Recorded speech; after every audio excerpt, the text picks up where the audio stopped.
So good morning wherever you are watching us from. Welcome to Spoon TV Live. We are here at the office of Solidarity and Church for a New Day stand office here in Congo Town, where there is a reported fire here, but thankfully to the Liberia National Fire Service, the blaze or the fire was cut off. So we just want to show you the aftermath of the damage caused by the fire outbreak here at the office of STEAM in the Congo Town area.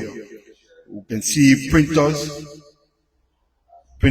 are all here damaged.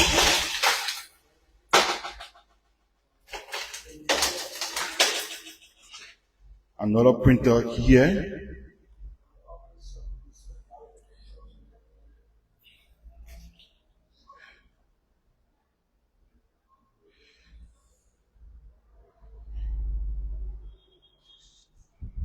So this just happened early this morning.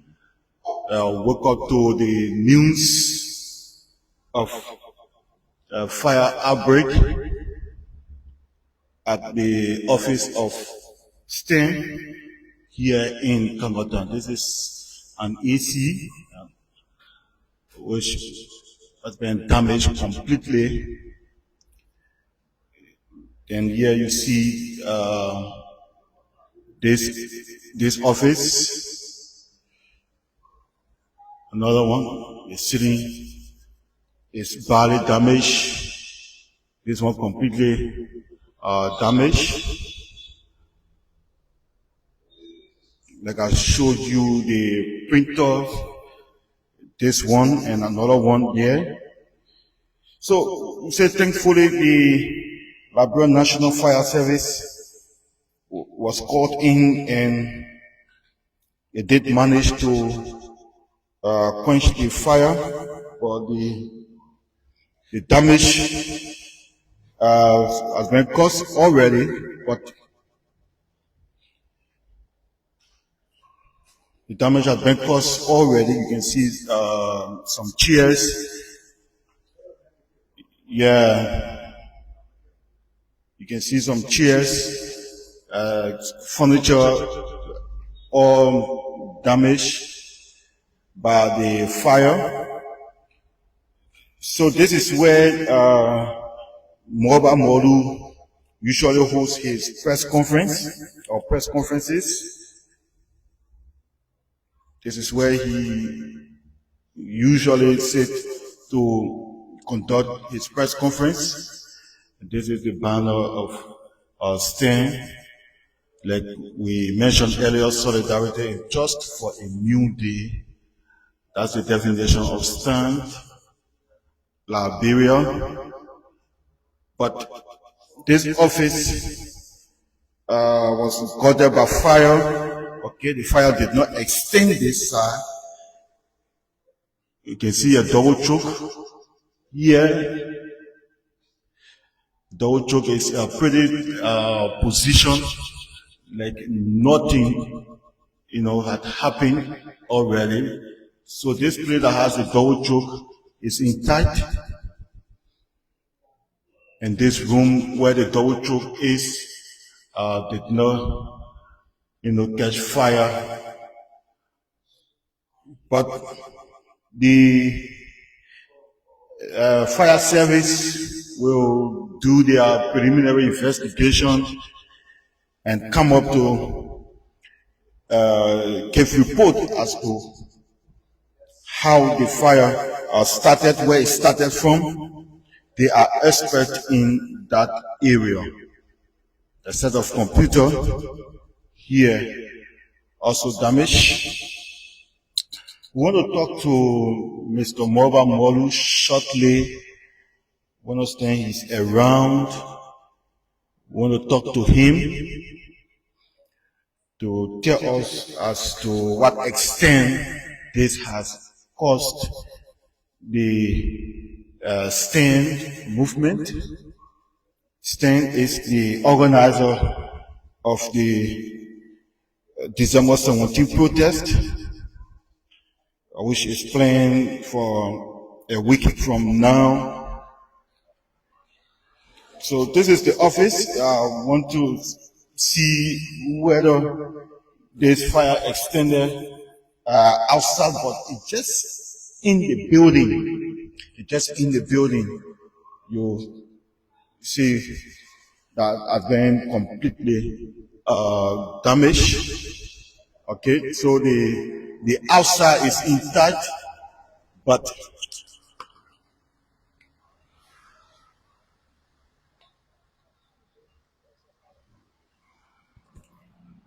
the inside is partially damaged, but the outside is intact. So there will be some questioning as to how he feels the fire, destroy his office. You have, iron gate here. You have iron gate. One at the front, another at the back there. And there is no way to surmise the occurrence of the fire. There's absolutely no way you can tell. Only the fire service can tell us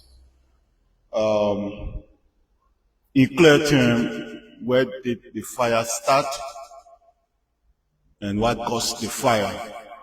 So the fire service will be telling us more. Will be telling us more. Omoba Molu will give us his own feelings about his office being burned, and whether it's a setback to him, whether it's it will cause an obstacle to the December 17th protest. We don't know, but he will tell us.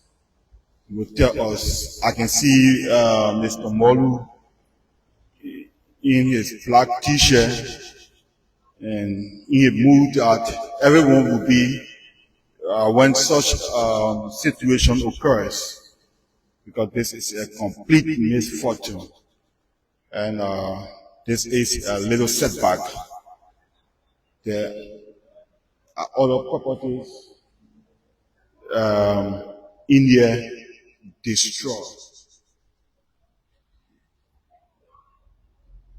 Other property here destroyed, so he will.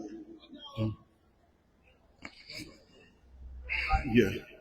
So we want to talk to State Chairman Molba Molu, who woke up to the news about fire got in his office. Mr. Molu, welcome to the media. It's quite unfortunate we are seeing the State office in this kind of position. How did you get the information and what happened? Well, first of all, it is unfortunate that a civil society organizational office will be firebombed by individuals we believe are linked and are working for the government of the Republic of Liberia. We believe they was clearly orchestrated to silence civil society and to also undermine, if not jeopardize entirely, the December 17th Lead or Leave protest, which in my view is a failed attempt. They have been trying to burn down these premises for days. You are aware, before the July 17th protest, the police invaded our premises and we made that public. My vehicle was attacked at the intersection of Dupont Road, and at another instance, I was attacked at in the Juba area. All these tragic incidents or incidences were made public through the media. And today our headquarters has been firebombed. I had not been the immediate intervention of the fire service department, it would have been entirely burnt down. You can see the damage that was done to the facility. Or all of our computers, office, furniture burned down. So a few days ago, unidentified men wearing masks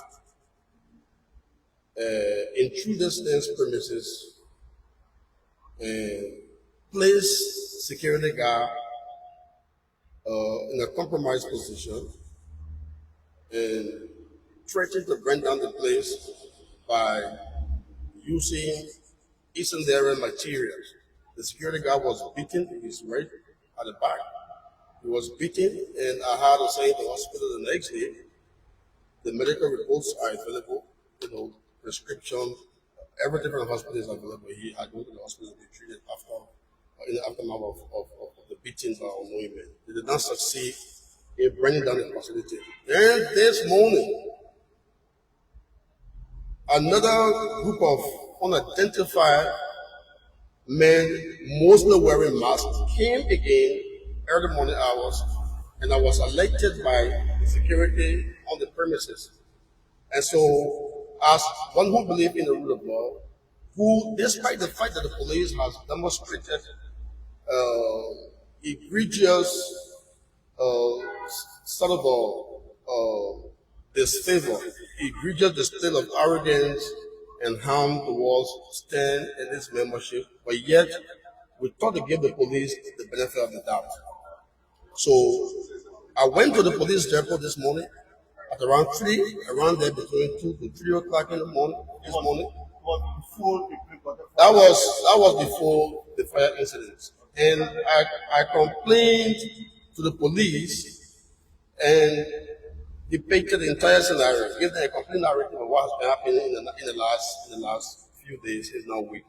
Along with the security guard that was beaten by these unidentified men, that the security guard claimed they are said from state security apparatus. And he said, according to him, that he believed that they are innocent agents by the way they maneuvered. And the police reported the complaint, created a case file. I have the case number, and I asked them to protect the facility. And then then we left, went home, only to be called at morning hours around 5, anywhere from 5 to 5:30, 5:45, that our headquarters was on fire, and the fire service was trying to put up the fire. And so that's how I came on the scene, and then I was speechless because I would have never thought that such things were possible in these during this dispensation of political processes, that people will perpetuate this much violence against some of the certain institutions, mostly, especially a government led by senior citizens who witnessed the detrimental effect of these kinds of heinous attacks against some of the society in his last 45 years of governance. So I was completely speechless. I did a brief video to alert the public that this was happening here at the Assistance Headquarters. You saw the fire truck. They were very successful in sort of reducing the impact of the fire bombing. So that's what happened. Our headquarters has been firebombed. We believe it was done by the direct instruction of the president. We believe that it's an attempt to silence civil society. We believe it was engineered to disrupt the December 7th protest. But I have a message for the government of Liberia and the President Walker, that these efforts will not succeed, but we remain undeterred, remain resilient and energized to continuously engage, and for December 17th, it's not going to be cut off. Even at the peril of our life, it will not be cut off. To just conclude, so we are into this to the end. We are into this for the collective good, for good governance, for democratic governance, for rule of law, for justice, equality, and to ensure we amplify the voices and frustrations of Liberian citizens that are disenfranchised and feel cut off from better social services, that simply want the best for their country. So we will still in this, we will not retreat, we will not surrender, and until Liberia is made better again, or the fundamental rights are protected. So firebombing Stan's headquarters and even killing members of Stan is a futile effort. It's not going to work. We remain undeterred. You said killing members of state. Because if you can firebomb Stan's headquarters, if you can attempt to burn down, or we can set fire to Stan's headquarters, what else can you not do? All right, you are demonstrating the highest determination to silence critical voices, to silence dissent, and to create an autocratic and tyrannical state. And we will not be here that happens. We will not be here that happens. So that will only happen if we are dead first. So we are prepared to go to the extreme. By the extreme means the extremity of advocacy by subjecting ourselves to greater danger, to remain non-violent, to remain peaceful, but resilient and unrelenting in our quest to ensure that advocacy in this country will be perpetuated on the good governance, fundamental rights, democracy, and all upheld as a country responsible to ensure these basic tenets of society will become a remain way of life. Mr. Molu, sorry, let's get some understanding. This building has two iron gates, the back and front. What did the security tell you? How did they manage somebody open this gate and set inside the building on fire? Well, they have to explain that. These are still security items. They are still security items. This gate has not been very functional in the last few weeks. As a matter of fact, they damaged this gate and I managed to repair the gate just a few days ago. Okay? And so they know how to do their thing. But they've been making many attempts to destroy the premises here. The security man was beaten, okay, by these instant security items to carry out their sinister motive. So they are experts in their area of expertise. They know how to carry their illegitimate selfless operations. But what we can say is that we will remain resilient. We will remain unmoved until what is right and proper is carried out by this government, and nothing will intimidate us or coerce us to fight up. We are basically sorry for what happened, but we basically want to look at what was the condition of the building in terms of electricity before this stuff the building got on fire. But the building has electricity connection, but there has never been any electrical problems since we leased this property. There's never been any electrical problem. I saw the double choke is still intact. Not so of course. I mean, I'm not an electrical expert, but you will come to notice that everything is intact, just as you independent journalists have found out. So this cannot be done. It can be traced to electricity. All right, it's not a malfunctioning of the electrical system of the building. So and besides that, what is even much more pronounced, eloquently pronounced by their actions is that it's not the first time they've been making attempts. An attempt was made a few days ago. All right, and this gate iron gate was damaged. And every time they damage facilities to carry out their sinister motives, we will repair it. And then we thought this time around it was time to alert the government through the Liberia National Police at the Zone 3 depot here. And so the case is documented. There's a case file open. We would have thought that after registering this complaint, the police authorities would have taken steps to protect the property.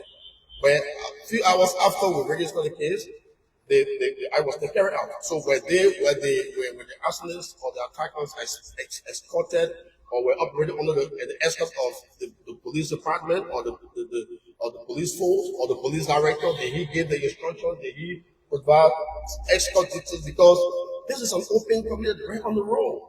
So for people to come and are so brazen to attack the officers of the civil society institution right on the main road will mean to me that And that bravery has to be supported by something other than the ordinary. So I believe this, by virtue of the fact that we are unraveling, that this was completely carried out, calculated by agents of the government of Liberia. And this was a state-sponsored attack to silence civil society and undermine the planned summer something protest, which will not be undermined even at the peril of our lives. To what extent the fire affected the solidarity of church and the fire? Of course, it will affect our operational processes, our administrative processes.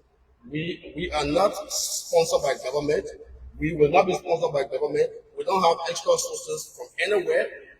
We are funded by grassroots who see the validity and the importance of this pro-democratic exercise. So everything you see here were acquired through the donation of our members. Now they've all destroyed, or at least most of them destroyed. They destroyed with valuable documents, computers with valuable documents destroyed, chairs destroyed. You see broken windows, broken glasses, ceiling destroyed. So it is a tremendous What is the setback. monetary But that value setback, to- but I can't place any specific estimate on the loss that has been done here today. But be that as it may, it may present a tactical delay in our activities, but it is not going to be a strategic delay. We are still determined. This is not enough to undermine the summer solving protest. What has been done is an attempt that will be overcome. We are even more energized. We will rise from the ashes of this destruction stronger and more determined to do what we know to do best. That is to stand up in defense of the people. Democratic governance, good governance is to make sure that President Buhari will lead or he will leave on December 17th. Before we come in, when you notice that there were serious attempts made by unknown guys to set this place ablaze, even beating the security and Sandia, were police or were members of the Liberia National Police deployed here to safeguard the property? No, they were not. As I intimated to you, I filed an official complaint this morning because the armed and dangerous elements that had come here the night before came back this morning. And once I was called by the state security guard that was being, as a matter of fact, I will give him all his medical records from here to the hospital where he went for treatment. Or the same security guard, if I told him go home because you are not still fit to go back to work. But he said, Chief, I will not go home because right now I'm the only person here because we are changing shifts. The other guy's shift has not come, so until you can recruit additional security personnel to manage to protect the property, I have to still come. He came back to work. Very committed, very loyal security guy. And then, but then this morning they came back. And so he called and said, they are back again. And I may not be able to resist them because there are many. If I somebody now displaying ID cards suggesting that they are from NSA, they're asking me to give them because he was protecting the gate. He said, I'm not going to leave from here because you guys came here yesterday, you almost damaged your property, you're going to set fire. I would not leave from there, you will kill me yesterday. So while you're saying that you're saying somebody to me, you have to inform. So once I got the information, we came back and fled, and then I said, no, this is serious, let's go to the police report. So I instantly talking to the police report and registered the case, and the police opened a file. I have the case number. Okay, so I would have thought that at that particular time, the police would have deployed officers at the premises to protect the facility. But that wasn't done, okay, until the fire attack took place anywhere from 5 to 6 o'clock this morning. Yeah, so Mr. Molu, will you be open to an investigation from the National Fire Service? Fire service, I'm sure they did an investigation. The fire department was here, they put up the file and they asked a couple of questions, I provided answers, and then they left. So of course we are open to the investigation. Even from the police, even though we believe that this thing was facilitated by the police, but we don't mind the one that can do extra investigation. Now also let me send this message to political leaders who remains seated on the fence and creating the impression that this is none of their business. Whether it's Alexander Cummings, whether it's former President George Weah, whether it's Senators Edwin Snow or Amara Kone, or whether it's Return Young Kanga Lawrence or Mr. Banana Ure, this is not Mobile Molu's fight. This is your fight. This is about protecting fundamental right. It's about preserving the rule of law, protecting democracy, and protecting future mechanisms to ensure there's free and fair election. If the citizens of Canada and don't join this process by standing up and speaking out on the side of good versus evil, there will be no 2029 election. But it will simply be a walk in the park. Every time Joseph Boyka carry out these kinds of actions with impunity, you embolden him to have the faith and confidence that he can steal the elections. That's what will happen. A few days ago, they were opening party, they were launching for draft to raise money to build party headquarters. A lot of people are suffering, people are going to be hungry at night. Students at the school, there's no healthcare facility for Liberians, for the vulnerable population. There is acute shortage of basic necessities. They are raising money to build party headquarters, but guess what? They were not raising money actually. It was just a money cleaning process. They are getting their hands in taxpayers' funds, and they're trying to justify that they didn't steal money, but that the money was generated through fundraising. That's not true. All right? They will be using taxpayers' resources to build water headquarters across the country. In Monserrate, if they don't stand to talk now, if they don't stand out to make your voices heard as political leaders of political parties, when will you speak up? By 2029, election will be gone. If they can steal money to build party headquarters, they won't have problems stealing elections 2029.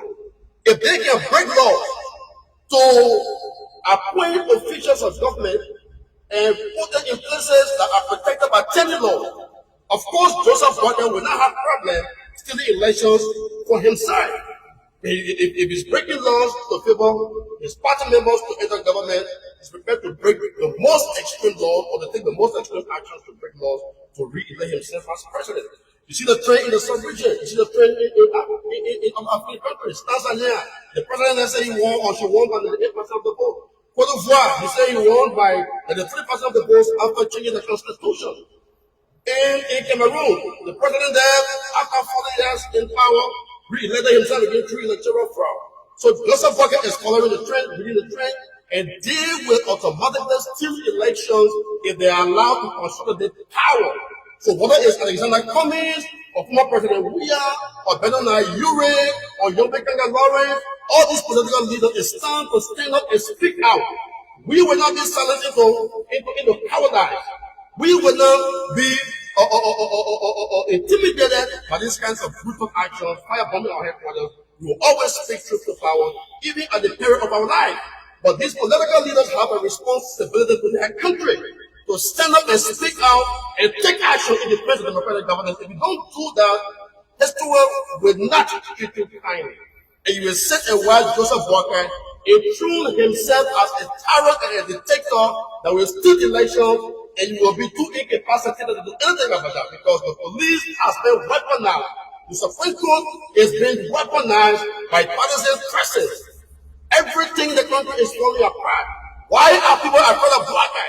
This is a 5 years old man that is not thinking properly, that is creating a basis that undermines the rule of law and force democratic governance. And nobody is speaking out. You need to stand up to this now for Mobile Malu. December 17th is not about me. It's about governance. It's about free and fair election.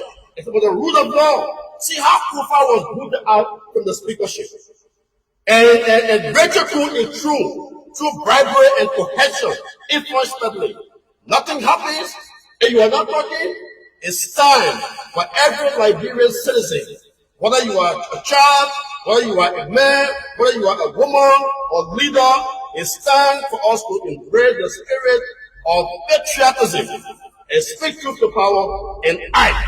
Liberians, get ready. December 17th will not be undermined. Go and mobilize, go and recruit, go and organize. We will be out at the executive branch ground on December 17th to tell Boyka enough is enough, leave or you will leave.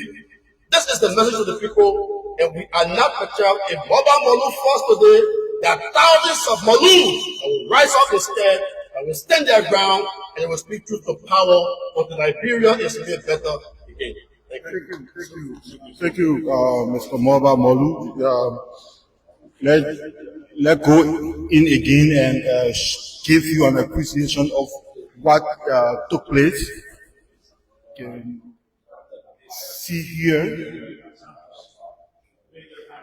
this this is the office computer.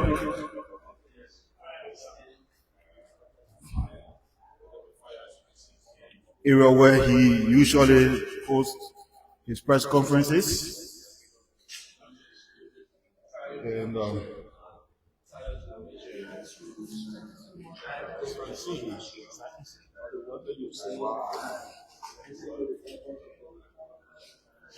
so all thanks to the Liberia National Fire Service for coming in to cut off the fire. So two printers damaged completely. See the ceiling destroyed by the fire outbreak. Another one here. AC also burned.